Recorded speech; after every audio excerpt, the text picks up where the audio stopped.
Frontière Côte d'Ivoire, Burkina Faso. Moi, j'ai toujours dit que le nord et le nord-est de la Côte d'Ivoire est infecté de terreau. Et je ne suis pas la seule à le dire. Wassim Naz a montré une fois une carte du nord de la Côte d'Ivoire, a montré comment les terreaux venaient en Côte d'Ivoire pour se ravitailler, recruter des personnes et autres. Je vous ai même montré le rapport de Global Initiative qui nous parlait du nord et des villes comme Toubo qui sont remplies de terreaux. Oui. Quand le président du Burkina, le capitaine Ibrahim Traoré parle, les RH de pied sortent et nous disent les preuves. Qui donne les preuves? Le porte-parole du gouvernement ivoirien dit toujours, nous attendons les preuves. Je remercie la RTB dans son émission Les Échos du Fond qui nous a montré quelque chose de très lourd, des preuves. On écoute.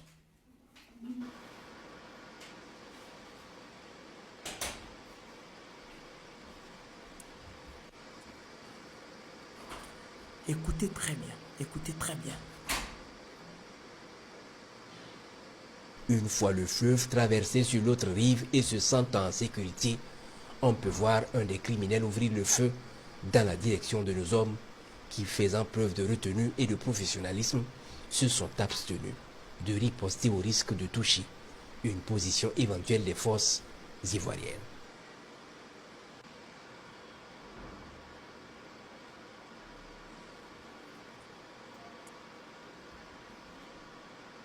Sur ces images, on voit clairement les criminels marcher tranquillement, s'arrêtant discuter sous les cieux de nos combattants comme pour leur dire qu'ils sont maintenant chez eux et qu'on n'a pas le droit de les toucher.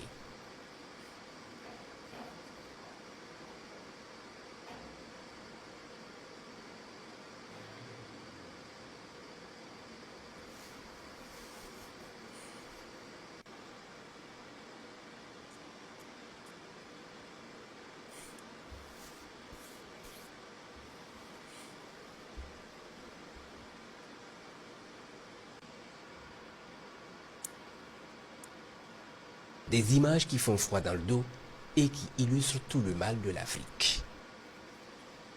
Merci à la RTB pour cette belle révélation qu'elle nous a faite.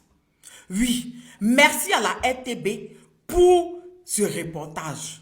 Ça nous révèle quelque chose de très important, des cyniques. La Côte d'Ivoire est une base arrière des terreaux qui attaquent le Burkina. On voit les terreaux traverser un bras du fleuve Comoé pour partir en Côte d'Ivoire et se mettre à tirer sur les FDS burkinabé. Le ministre de la communication, porte-parole du gouvernement ivoirien qui demande les preuves. Voici les preuves. Voici les preuves, voici preuve là qu'elle a. En 2024, il y avait eu un reportage comme ça. Les RHDP nous ont dit que c'était des habitants de la Côte d'Ivoire qui ont traversé, ils montraient et ils disaient que c'était des terreaux. Voilà. Ceux-là, c'est qui eux? Ils sont armés. Ils tirent même du territoire ivoirien. Ils tirent même sur les FDS burkinabé. Oui. Quand la CEDEAO a dit que les terreaux ont atteint les pays côtiers, dont la Côte d'Ivoire, le Ghana, le Togo et le Bénin, je disais tous les jours, il faudrait qu'on se mette ensemble pour repousser ces terreaux, pour les combattre. Sinon, on est foutus. Les RHDP ont dit que je mens et que c'est faux. Il n'y a pas de terreaux au nord de la Côte d'Ivoire. Voici la preuve, hein. C'est chez vous. Je vous ai toujours dit, vous allez rester dans l'idolâtrie. C'est cellules dormantes qui sont en Côte d'Ivoire qui vont commencer. C'est pas chez vous, ils vont commencer parce qu'ils sont au nord. Ils ne sont pas à l'ouest, ils ne sont pas au sud. Ils sont au nord. Voici la preuve que la RTB nous montre dans son émission Les Échos du Front que les terreaux sont au nord de la Côte d'Ivoire. Que la Côte d'Ivoire est une base arrière des terreaux qui agissent au Burkina. Le porte-parole du gouvernement ivoirien, on espère que vous allez nous répondre sur ça. Parce que c'est grave cette révélation. C'est très grave. Sur ce, je vous reviens de nouvelles informations. Les RADP, on ne vous a pas entendu depuis. Sortez nous répondre sur ça. Je vous fais plein de bisous.